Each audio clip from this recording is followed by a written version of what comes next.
It's time for a movie with the monsters with Wolfman. Come into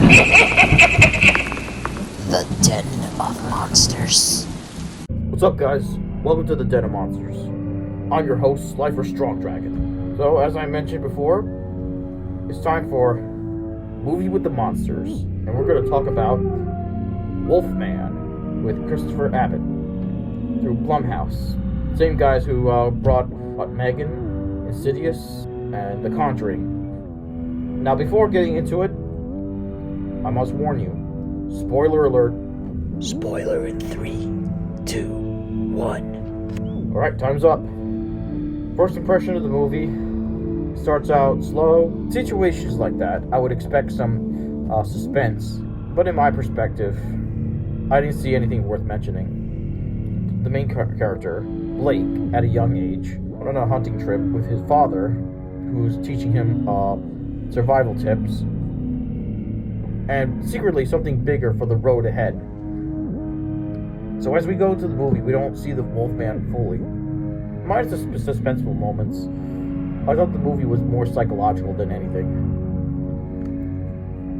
As the main character, Blake, played by Christopher Abbott, he's slowly transforming into the Wolfman. We experience what the man is seeing through his eyes, which I think I'm going to call wolf vision. The art style kind of gave me some impression of the Insidious films, one of the most positive things of the movie, in my perspective as a horror fan as well as an artist.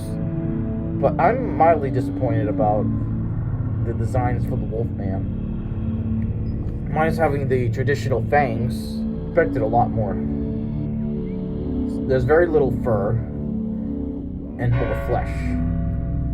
I had high expectations of Wolfman in comparison with the 2010 film The Wolfman with Anthony Hopkins and Benicio del Toro. I thought it was good. That's an ideal Wolfman. If I had to compare the costume and design of this Wolfman, it would have to be the werewolves from the video game The Quarry. And even then, I was totally not impressed with the designs. I can't tell what I'm looking at. They're more like mutants with fangs. And the way they concluded the film, probably agree with me, probably don't, most likely, but please let me know in the comment section below.